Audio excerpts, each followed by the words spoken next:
അസ്സലാമു അലൈക്കും വറഹ്മത്തുള്ളാഹി വബറകാതുഹു.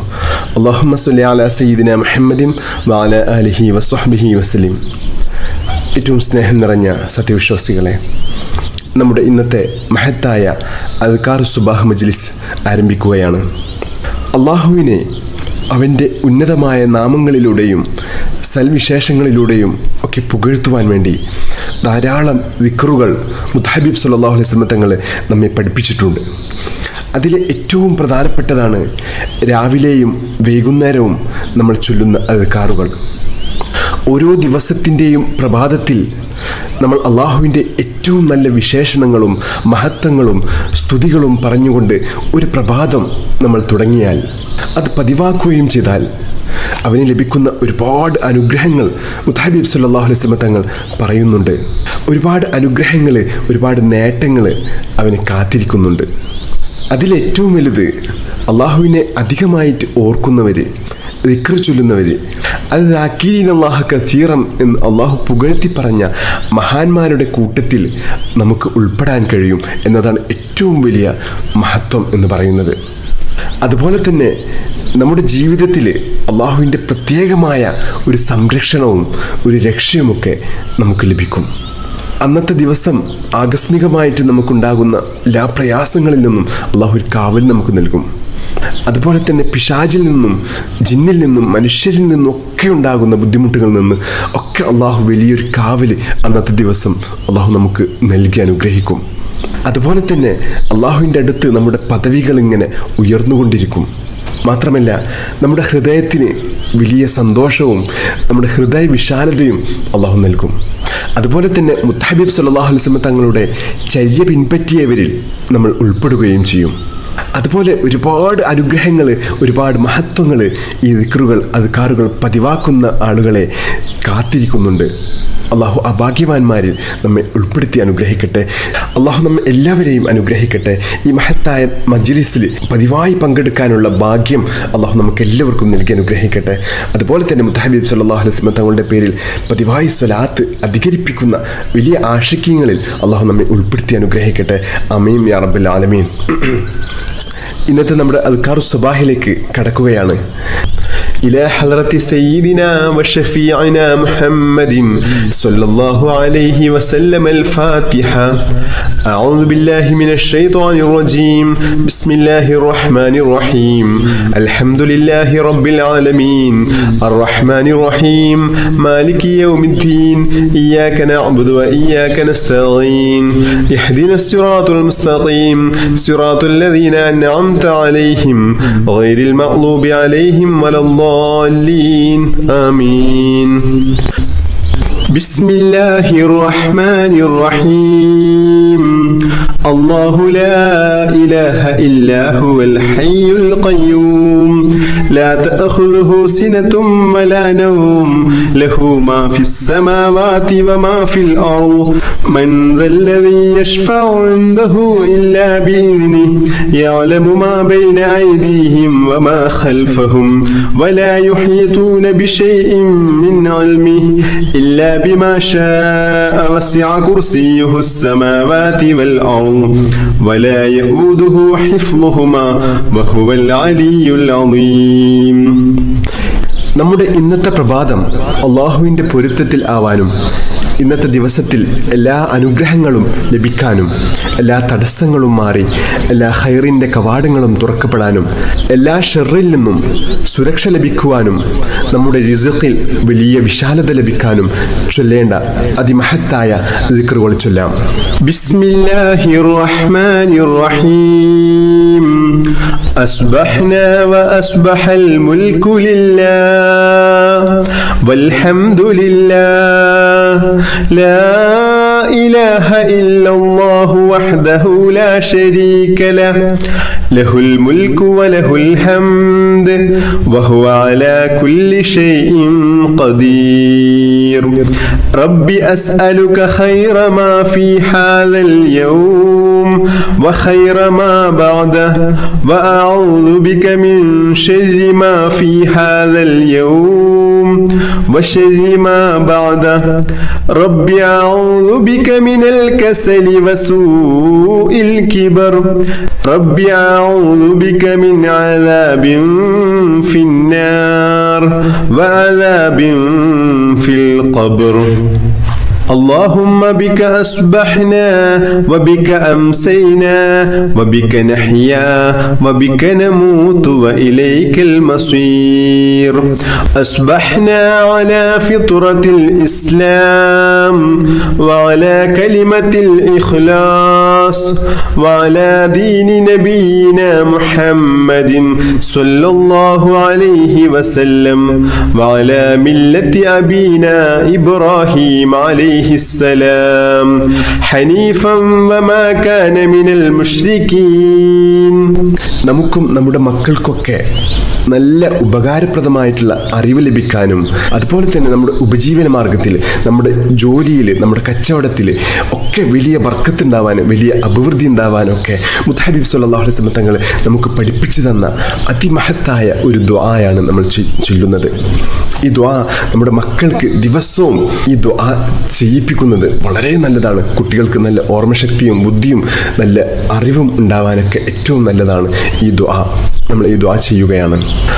اللهم إني أسألك علما نافعا ورزقا طيبا وعملا متقبلا اللهم إني أسألك علما نافعا ورزقا طيبا وعملا متقبلا اللهم إني أسألك علما نافعا ورزقا طيبا وعملا متقبلا بسم الله الرحمن الرحيم قل هو الله أحد الله الصمد لم يلد ولم يولد ولم يكن له كفوا أحد بسم الله الرحمن الرحيم قل هو الله أحد الله الصمد لم يلد ولم يولد ولم يكن له كفوا أحد بسم الله الرحمن الرحيم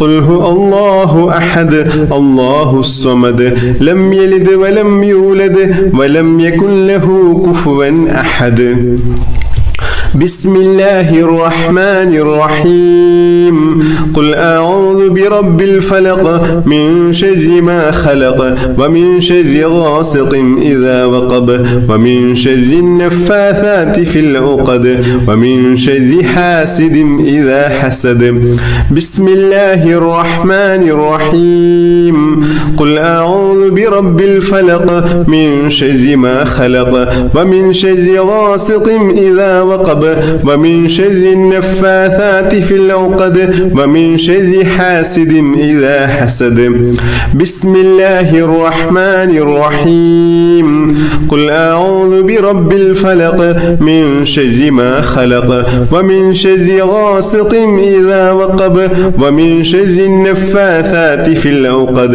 ومن شر حاسد إذا حسد بسم الله الرحمن الرحيم قل أعوذ برب الناس ملك الناس إله الناس من شر الوسواس الخناس الذي يوسوس في صدور الناس من الجنة والناس بسم الله الرحمن الرحيم قل أعوذ برب الناس ملك الناس إله الناس من شر الوسواس الخناس الذي يوسوس في صدور الناس من الجنة والناس بسم الله الرحمن الرحيم قل أعوذ برب الناس ملك الناس إله الناس من شر الوسواس الخناس الذي يوسوس في صدور الناس من الجنة والناس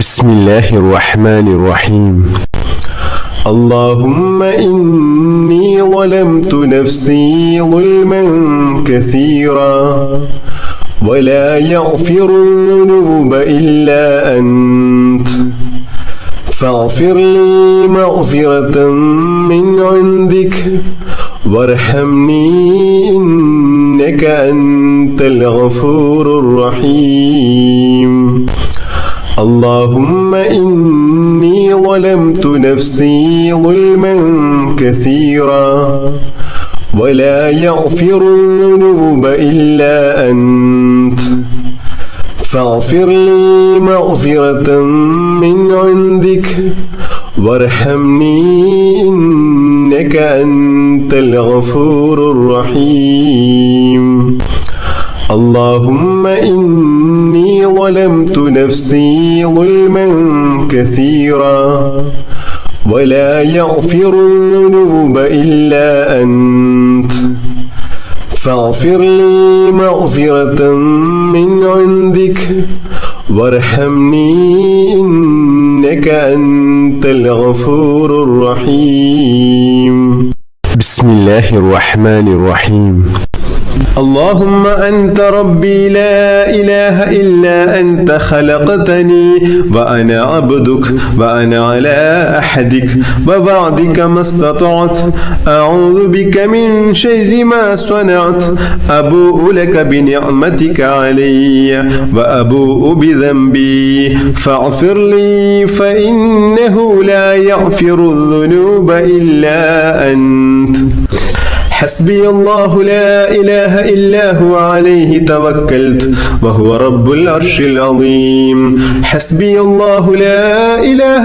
إلا هو عليه توكلت وهو رب العرش العظيم حسبي الله لا إله إلا هو عليه توكلت وهو رب العرش العظيم حسبي الله لا إله إلا هو عليه توكلت وهو رب العرش العظيم حسبي الله لا إله إلا هو عليه توكلت وهو رب العرش العظيم حسبي الله لا إله إلا هو عليه توكلت وهو رب العرش العظيم حسبي الله لا إله إلا هو عليه توكلت وهو رب العرش العظيم കടക്കണിയിൽ കുടുങ്ങിക്കിടക്കുന്ന ആളുകളെ, സാമ്പത്തിക ബുദ്ധിമുട്ട് അനുഭവിക്കുന്ന ആളുകൾക്കൊക്കെ ഏറ്റവും വലിയൊരു പരിഹാരമാണ് ഈ മഹത്തായ ദുആ. اللهم يا غني يا حميد أغننا بحلالك عن حرامك وبطاعتك عن معصيتك وبفضلك وجودك وكرمك عمن سواك اللهم يا غني يا حميد أغننا بحلالك عن حرامك وبطاعتك عن معصيتك وبفضلك وجودك وكرمك عمن سواك اللهم يا غني يا حميد أغننا بحلالك عن حرامك وبطاعتك عن معصيتك وبفضلك وجودك وكرمك عمن سواك بسم الله الرحمن الرحيم اللهم صل على سيدنا محمد وعلى آله وصحبه وسلم اللهم صل على سيدنا محمد وعلى آله وصحبه وسلم اللهم صل على سيدنا محمد وعلى آله وصحبه وسلم اللهم صل على سيدنا محمد وعلى آله وصحبه وسلم اللهم صل على سيدنا محمد وعلى آله وصحبه وسلم اللهم صل على سيدنا محمد وعلى آله وصحبه وسلم اللهم صل على سيدنا محمد وعلى آله وصحبه وسلم اللهم صل على سيدنا محمد وعلى آله وصحبه وسلم اللهم صل